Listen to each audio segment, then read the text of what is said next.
Mungkin kalian pernah berpikir kalau hidupmu tak beruntung seperti teman-teman yang kalian lihat sudah sukses.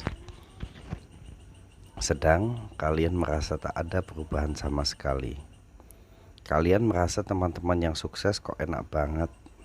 Mereka memiliki potensi dan kalian berpikiran tidak punya potensi seperti mereka. Itu salah. Memang banyak manusia yang tidak tahu atau tidak memahami potensi diri yang dimiliki, cenderung tidak memahami atau bahkan tidak mengetahui apa saja kelebihan yang dimilikinya. Hal yang paling mudah dilakukan untuk memahami kelebihan diri dengan bertanya pada diri kita sendiri atau orang terdekat kita, apa sih kelebihan yang kita miliki? Sebagian besar akan bingung memberi jawaban, termasuk diri kita sendiri.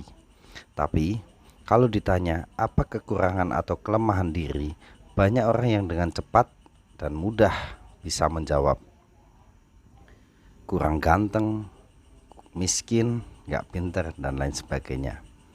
Potensi diri itu harus digali, sama seperti minyak bumi. Tidak ada minyak yang berada di atas tanah. Kita harus mencari lokasi yang tepat untuk menggali minyak. Kedalamannya pun tidak selalu sama. Ada yang cepat ditemukan, ada juga yang perlu menggali lama. Hal itu karena minyaknya ada jauh di kedalaman. Tidak ada manusia yang lahir di dunia langsung menjadi ahli di bidang tertentu. Jadi semua harus diraih dengan proses. Mungkin banyak yang mengatakan potensi itu kan bakat. Kalau kita dilahirkan tanpa bakat itu juga salah. Memang ada beberapa orang yang telah lahir dengan bakat-bakat tertentu. Bakat itu adalah salah satu bagian dari potensi. Bakat sudah kita ketahui dan hanya tinggal mengembangkan. Kalau potensi itu harus kita cari untuk dikembangkan. Nah, jika kalian sudah tahu potensi diri, itulah modal kesuksesan. Jika kalian bisa mengembangkan potensi menjadi prestasi, kesuksesan sudah menanti. Potensi itu adalah kemampuan yang mempunyai kemungkinan untuk dikembangkan. Jadi intinya secara sederhana, potensi adalah sesuatu yang bisa kita kembangkan. Menurut buku-buku psikologi remaja, banyak sekali yang mengatakan bahwa potensi itu setiap orang sudah ada, tinggal kita cari dan kita kembangkan. Potensi diri manusia pada umumnya masih terpendam di dalam diri, menunggu untuk diwujudkan menjadi suatu manfaat nyata dalam kehidupan. Baiklah, untuk mengetahui sebelum kita tahu cara mencari potensi yang kita miliki, kita harus tahu potensi dalam diri itu ada berapa. Potensi dalam diri itu ada 4 potensi yang dimiliki setiap manusia. Yang pertama adalah potensi otak atau intelektual. Potensi yang terbesar manusia itu adalah otak. Otak merupakan salah satu karunia paling hebat yang diberikan Tuhan. Otak mengatur seluruh fungsi tubuh, mengendalikan seluruh perilaku dasar manusia, makan, bernafas, metabolisme tubuh, dan lain sebagainya. Manusia memiliki potensi berpikir. Seringkali Tuhan menyuruh manusia untuk berpikir. Maka logikanya orang hanya disuruh berpikir karena ia memiliki potensi berpikir. Maka dapat dikatakan bahwa setiap manusia memiliki potensi untuk belajar informasi-informasi baru, kemudian menghubungkan berbagai informasi serta menghasilkan pemikiran baru. Potensi mental intelektual atau IQ, potensi diri ini adalah potensi kecerdasan yang terdapat dalam otak manusia, terutama otak bagian kiri. Fungsi dari potensi ini yaitu untuk merencanakan sesuatu, menghitung, menganalisis. Para ahli psikolog sepakat bahwa otak manusia adalah sumber kekuatan yang dahsyat yang dimiliki manusia. Mereka mengklasifikasikan otak menjadi 2 klasifikasi, yaitu otak kiri dan otak kanan. Secara ringkas, otak kiri berfungsi untuk menghafal, mengingat, melogika atau berhitung, menganalisis, memutuskan, dan bahasa. Sedangkan otak kanan itu untuk melakukan aktivitas imajinasi atau intuisi, kreasi atau kreativitas, inovasi atau seni. Potensi yang kedua adalah potensi emosi. Nah, potensi emosi ini adalah untuk mengendalikan amarah kita, motivasi kita, kesadaran diri kita, tanggung jawab kita.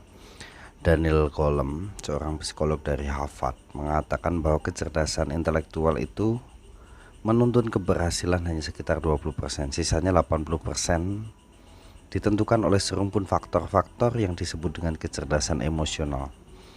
Kenapa? Karena intelektual kita tidak akan berfungsi dengan baik ketika emosional kita terganggu. Kecerdasan emosional ini menyangkut fungsi perasaan. Orang yang berkecerdasan emosional tinggi akan berupaya menciptakan keseimbangan dalam dirinya, dan orang tersebut bisa mengubah sesuatu yang buruk menjadi sesuatu yang positif dan bermanfaat. Kemudian potensi yang ketiga adalah potensi fisik.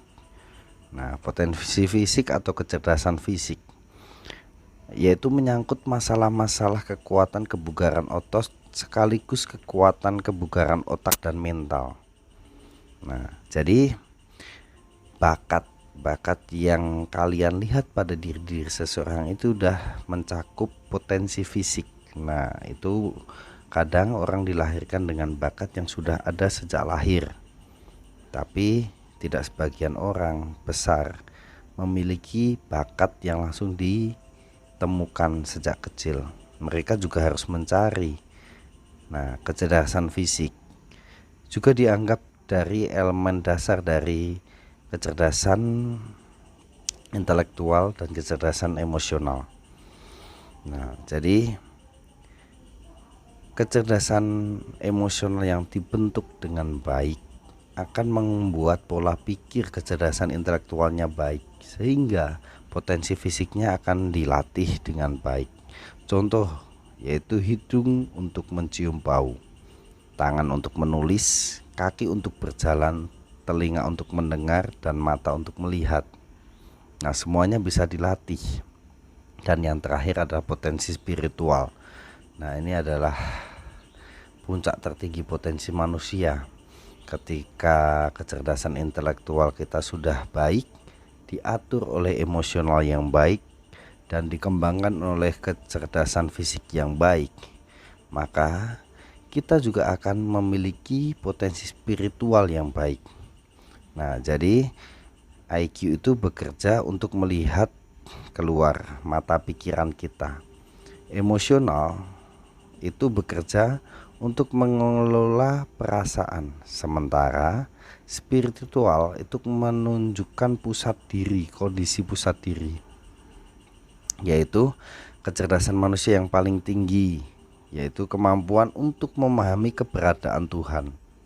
Mereka akan memahami hakikat diri secara utuh, hakikat di balik realitas, membedakan yang benar yang salah, serta kemampuan memaknai kehadiran kita, entah profesi, status kita, yang membuat orang lain merasa untuk menghargai kita dan mempunyai penghargaan. Nah, baiklah, 4 kunci intinya untuk memahami potensi yang ada dalam diri kita. Yang pertama, kita sadar memiliki keahlian atau tidak.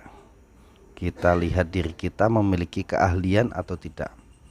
Pernahkah mempelajari sesuatu yang benar-benar baru dan ternyata dengan cepat dan mudah kalian menguasainya?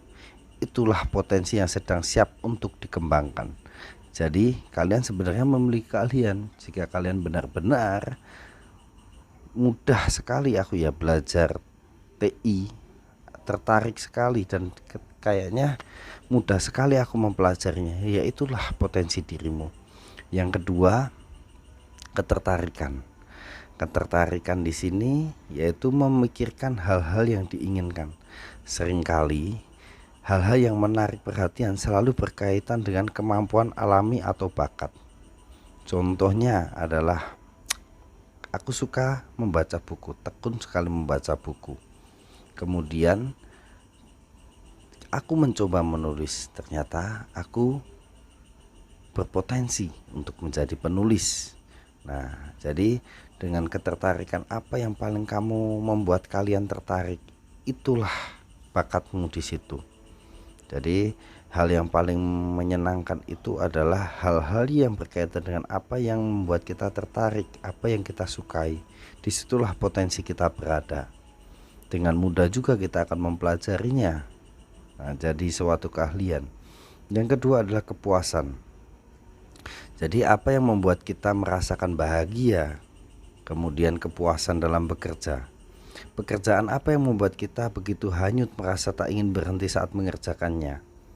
Nah, contohnya itu ketika ada ahli komputer yang harus menyelesaikan ini. Nah, itulah potensinya di situ. Ketika dosen terhanyut menyampaikan materi kuliah tentang mendiskusikan topik keilmuan sehingga lupa waktu. Nah, itulah kemampuannya sebagai pendidik. Nah, jadi pada saat fokus, gelombang otak saat itu begitu mirip dengan pola gelombang otak ketika kita terlelap tidur. Sangat hanyut sekali. Nah, itulah potensi kita bisa di situ. Yang terakhir adalah kebiasaan yang paling mudah untuk dicermati adalah 4 kunci ini. Yang terakhir adalah kebiasaan. Ketika kita melakukan sesuatu, kita pernah gak dipuji seseorang? Misalkan orang menilai kita sebagai dosen yang sangat disiplin, memiliki ide tentang sesuatu yang hebat, pendengar yang baik, dan lain sebagainya. Lewat komentar orang tersebut, kita mengetahui potensi yang kita miliki. Jadi kebiasaan-kebiasaan kita itu pun bisa mencerminkan sebuah potensi dalam diri kita.